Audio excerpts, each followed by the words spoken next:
Then coming to the key aspects of lawful object. There are certain terms where lawful object can be defined in a better manner, that is not forbidden by the law. Forbidden by the law means the law expressly declared that that is not allowed. So that can be said as a forbidden by law. The object of the contract must not be an act prohibited by law, including statutes, regulations, or specific rules. That means if you are making a contract of doing a child marriage which is actually violating the law, that means any law has made the child marriage very much illegal. So if you are trying to form a contract which has the base as child marriage, then that can be said as forbidden by law. So that will not form the lawful object of your contract, right? Then coming to the, and it should not have with the regulations, including statutes, regulations, or specific rules, doesn't defeat the purpose of the law. Law is the one which is formed in order to give equal rights and justice to the people, right? And the object where you are framing for the contract, that itself is not giving you the true meaning what the law wants to give to all the persons. If that is the case, that is, it should not defeat the purpose of the law. Contract's object should not undermine the intent or provisions of any law. Any law which is into action or any law which is in prevailing in the country, if it is defeating any of the provisions or one of the provisions of any law in the practice, then that can be termed as an not lawful object or unenforceable contract, which will also make the contract not valid but rather void. Again, the first point is it should not be forbidden by the law. That means it should not be prohibited.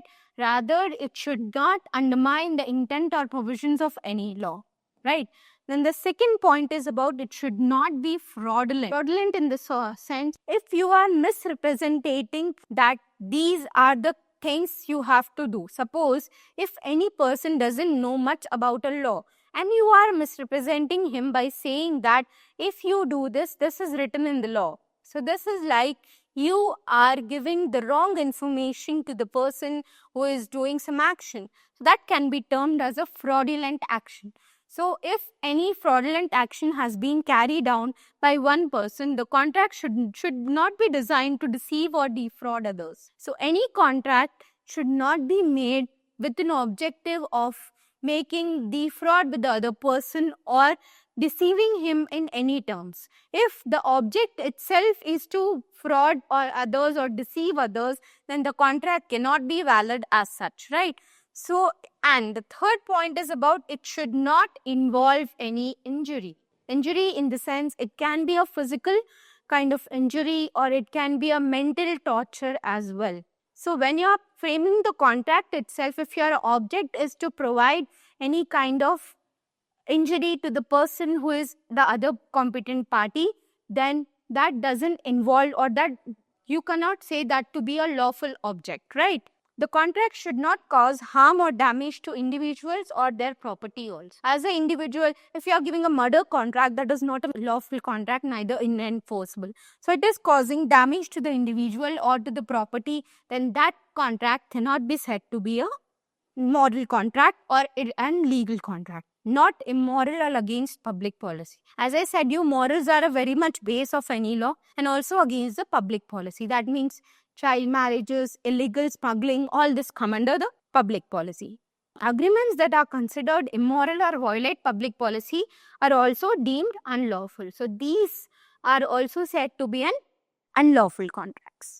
So some of the example of unlawful objects can be a contract to smuggle goods which is forbidden by law. So the smuggling itself, the object itself is not well. So that's why we can say that a contract to smuggle goods which is forbidden by law can be stated as an examples of unlawful object. The second one is agreement to bribe a public official which is against public policy. So agreement to bribe a public servant, that means if we are trying to bribe or if we are supporting the corruption in those terms, then that can also be said to be an unlawful object. A contract to sell property that is already under litigation, that means generally the properties which are already facing some of the legal consequences, if we are buying or if we are selling that property under by misrepresenting or doing a fraud with a person. So that can also be stated as an unlawful object, which may involve injury to the other party. That means, because injury in the sense not a physical injury, but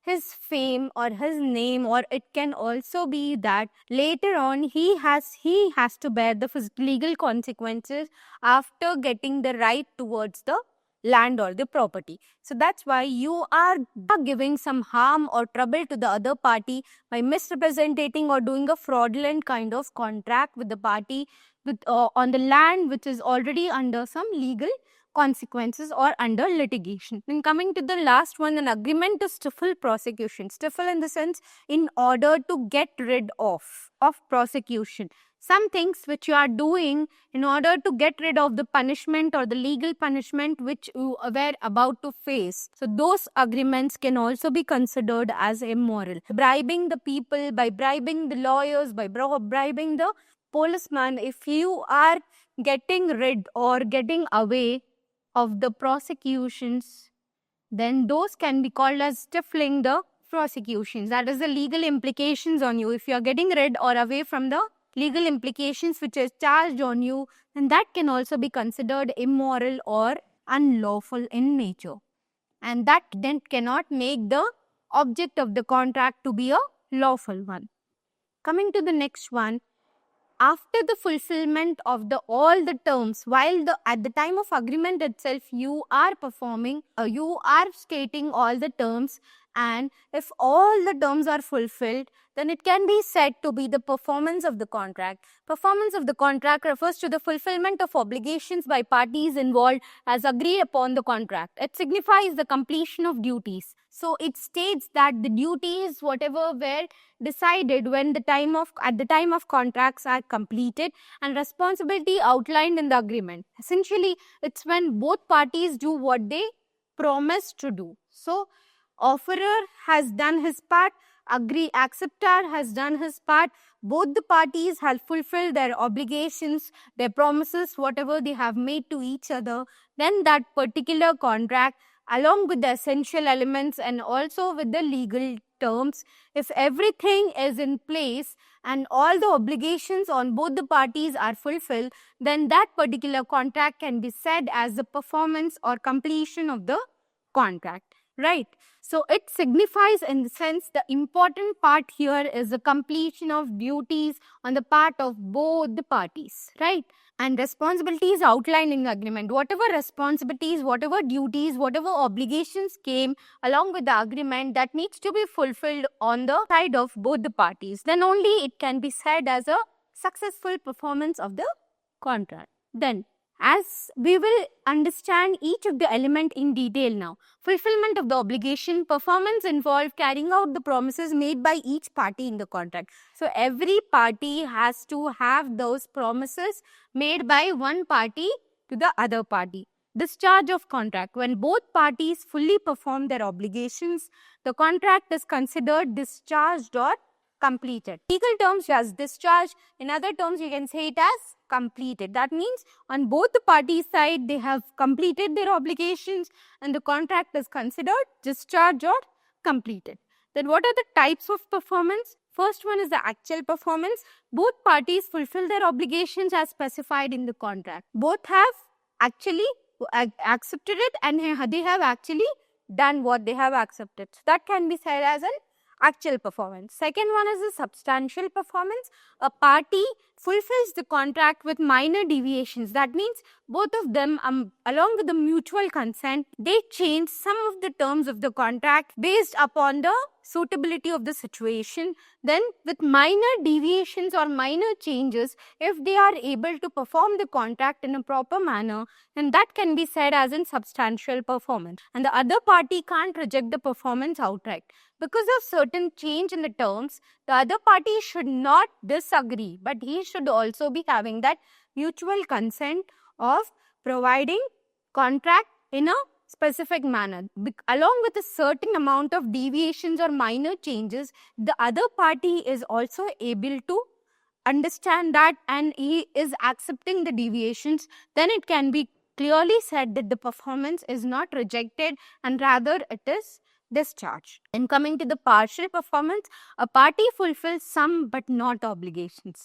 Among all the promises, all the obligations which are made by one party, a party is able to fulfill the few of them, not all of them. Then that comes under the partial performance. That is also one type of performance. Moving on to the discharge of contract. We will know much more about the discharge of contract, how it is done. So discharge of contract, the term discharge of contract means ending of the contractual relationship between the parties. The relationship between the parties was only to the extent or only to the limit that they have come into an agreement for a specific contract. So after the completion or after the discharge of the contract, the contractual relationship between both the parties will end. So that is what it is said.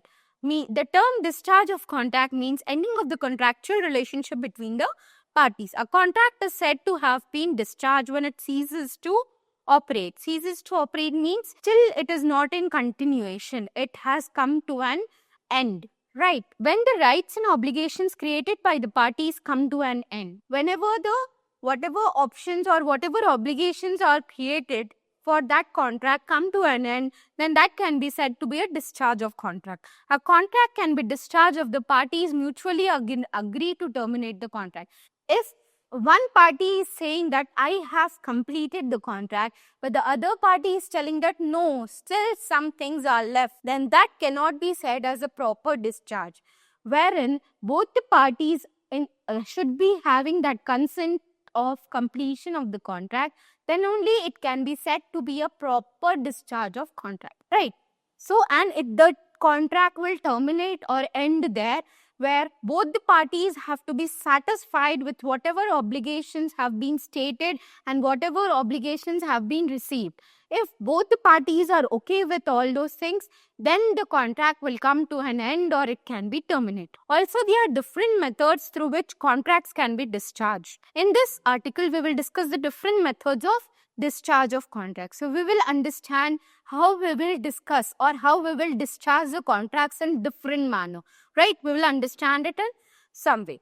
Discharge by performance, discharge by agreement or consent, discharge by impossibility of performance, discharge by lapse of time, discharge by operation of law, and discharge by breach of contract. So these are the 5 major ways we say that these are the contract is being discharged. First is discharge by performance. This is the common one where both the parties have fulfilled the obligations. They are satisfied with whatever obligations have been fulfilled, and the performance is done by performing the obligations by both the parties. Therefore, the contract is coming to be terminated. That is done. So this can be said as in discharge by performance. Coming to the next one, discharge by agreement or consent. Now, one party will tell to the other party, see, I had the circumstances where I will not be able to fulfill the promise which I have made. And the other party also agrees, clearly agrees it without facing any damages or without facing any kind of problem which is arising because of the cancellation by one party. If by mutual consent or agreement, if the parties are discharging the contract, then that can be termed as discharge by agreement or consent. Third one is the discharge by impossibility of performance. Because rather what happened while coming into contract, one businessman has told the other person that I will continuously supply you the raw material. And after a certain period of time, what happens is that particular businessman has become totally insolvent. That is, his liabilities have been more than the assets which are there. He is not in a financial position where he can fulfill the obligations of the contract. So what will happen at that time? That will happen wherein the performance itself has become totally impossible. So at that time, it is said to be discharged by impossibility of the performance. And any person who has become insolvent cannot enter into the contract or neither continue the contract. Till now, whatever he has done, it was there. But later on, after changing his circumstances or after changing his conditions, he can now no more enter or he can no more continue the contract. That is how it can say that discharge by impossibility of the performance. Coming to discharge by lapse of time. Lapse of time is nothing but after a certain time, certain contracts cannot be continued and rather they have to get end because of the time gap which is there. So discharge by lapse of time is something wherein the time period for which the contract was there, that time period has ended. Might be there is no performance or fulfillment of the obligations which were stated before, but the time period for which the contract was there has ended. So therefore, there is no, it can be either performance within the time, or it can be no performance within the time period or time limitation given. So that can be discharged by lapse of time. That is, the time period has ended for the contract to become or to be completed. Discharge by operation of law. That means at certain point of time, law itself restricts the persons from discharging the contract. So that can be discharged by operation of law. Law itself thinks that those contracts are becoming either illegal or they are no more relevant to the prevailing law, which is an action or which is prevailing all over the country. As per the new law, if those contracts are not updated, or rather the object itself is not properly mentioned, then they can be said by discharge by operation of law, because the law at the present time will not consider it to be legal, or it can be after a certain period of time the law changes, and that in the present law the whatever contract has been made is not applicable. Then it can be said as discharge by operation of law. The last one is discharge by breach of contract. That is, one person has not fulfilled the obligations and the contract comes to an end because one person has not fulfilled the obligations which were stated while they were doing the contract. That is breach. Breach means not fulfillment of terms by either party of the contract.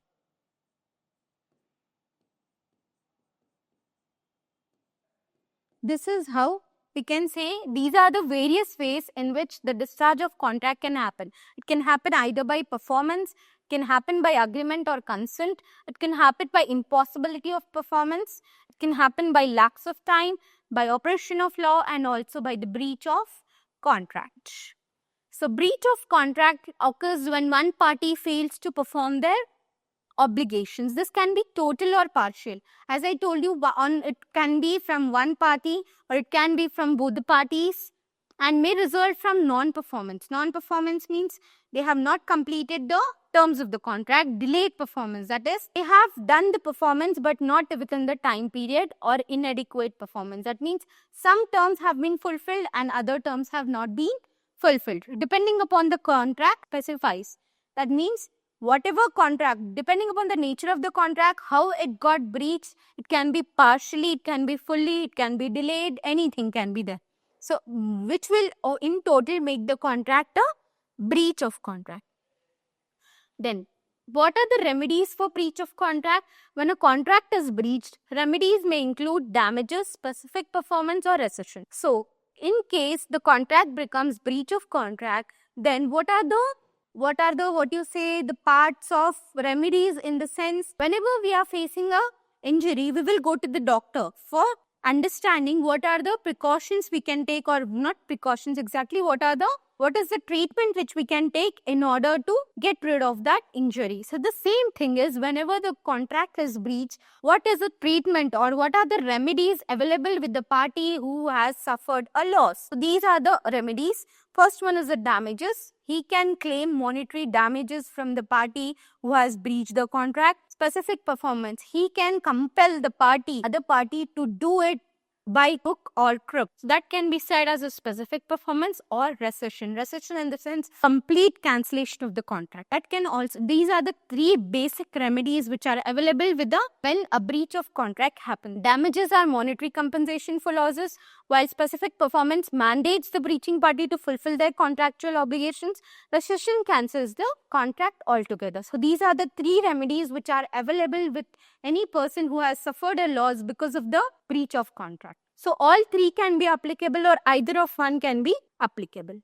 Then coming to the quasi contracts, we'll be understanding about the quasi contracts in detail now. So examples of quasi contracts are, some examples include situations where services are rendered without explicit contract terms, such as emergency medical treatment provided to an unconscious patient or a service provided under a mistaken belief about a contract. So, person who has suffered a major injury, it can be an accident or anything, at the time there is a lawful, need not be expressed that this person requires a treatment. It can be clearly seen that that patient has to be given the treatment, medical treatment, that too in emergency case. It is explicitly showing you. It need not be expressed, but it is clearly visible that that patient will require a medical attention in an emergency situation. So those contracts which are clearly seen, they need not be expressed or they need not be said by anybody. So such kind of contracts are said to be the quasi contracts. This is the most simple example wherein a person who is having some emergency situation would require the medical treatment to be done, and the person who is treating him, that he himself is accepting it by his own terms, that he has to give him the medical treatment or the explicit kind of service which is required at that moment of time. So those can be said as a quasi contracts. And the other one is, or a service provided under a mistaken belief about the contract. That means we thought that this contract has to be fulfilled by any ways. So that is kind of mistaken belief by us, but it has to be done because we have to fulfill the obligation which we have clearly seen by ourselves. There need not be an offer for this, but they have already seen it and it is clearly visible that that person needs a attention at that time, or that person needs the obligation fulfillment at that time. So that those type of contracts can be termed as a quasi contracts. Coming to the legal implications of quasi contracts. Quasi contracts create obligations as if a real contract existed. That means quasi contract is equally important as that of a normal contract, wherein both the parties has to fulfill all the obligations which they have taken if a real contract existed. Even if quasi contract is not different from the other contracts, just that there is no expressly telling of the offer and no expressly giving the terms of the acceptance and all that. But it will also create the same obligations as if a real contract existed. Obligations obligating the benefiting party to compensate the other party for the value received. Whatever value he has received, he has to give the adequate or the equal amount of the consideration to the other party. It's not that because it is implied by the law, the other party can deceive the one party by saying that. I'll just give you an example. Suppose a person is found to be majorly injured because of the maybe he has faced an accident, and there was a doctor who was passing by. It is a quasi contract on his behalf that he has to take him and he has to treat it, and there is no offer that he has to treat him, but it is understood by him, because that there the quasi contract comes into consideration, right? Then later on, if the person who has suffered or who has got the accident, if he's saying that, no, I didn't say you to treat me, I'll not pay you the consideration in return, then that is not the one he can give an excuse of, because in the time where he needed a medical attention, the person has clearly taken him and given the medical treatment. So he has to get consideration for the thing he has done. So he should be able to compensate the other party for the value which he has received. Here value is nothing but the medical treatment which he has received in time, which has made him to save his life. So that person should need to give the consideration to the doctor in terms where he has received the service of the doctor in the most difficult times of him. So they serve as a legal remedy in the absence of mutual agreement. Here, there should not be anything, or that is not particularly that they should have a mutual agreement between them, but rather if one person has completed his obligations based upon the contractual things, then the other person has to complete his obligation by making him or paying him the adequate amount of consideration. It can be either in any form. It can be either in service, it can be either in money or anything like that. emphasizing fairness and justice, because the quasi contract's basic rule itself is that one person should not enrich with the benefit, or he should not take the benefit of the other person by deceiving him. So because in my example of the doctor and the patient has got the medical treatment in time, so his life was saved. And if he is not paying the doctor, stating that there was a new mutual agreement between it, then it is said to he has taken the wrong advantage of the doctor who has saved his life. So he should be very much considerate in providing the adequate amount of consideration to him because of the service or because of the thing he has done, or he has fulfilled his obligation. So this is how implication of quasi contract come into existence. You can see the example as a patient seeking medical help and treated by doctor has to provide adequate consideration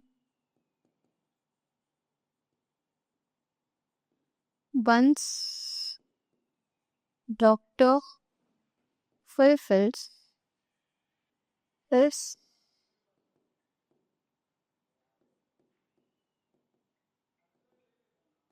responsibility or obligation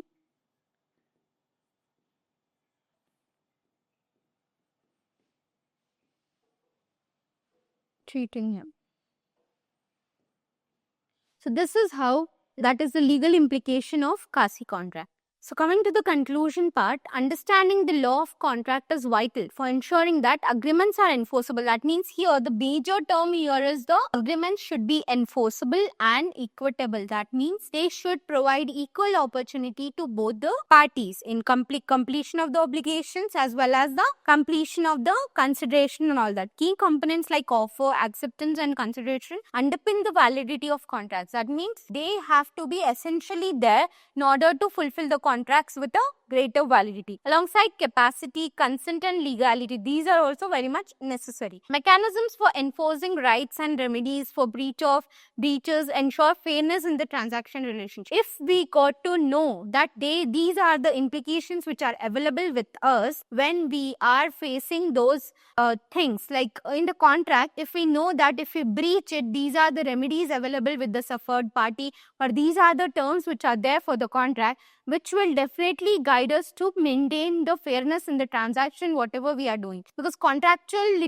obligation is the one where you are doing the transaction with one person, and both the parties have to have equal amount of mutual respect with each one, so that they will do the transaction relationship in a most fair and equitable manner. Fairness is very much required in the law in order to carry on any of the transactional relationship. This is how we state that law of contract having different amount of elements, the performance of the contracts, the legality of the object, all the essential elements should be clearly there for any contract to be called it as a legal one and a lawful one, and every contract has to end up with a greater transactional benefit. In order to sum up all the things, we have also learnt about what is an offer, what is an agreement, what is a contract, the definitions of it. We have also understood that what are the essential elements of a valid contract.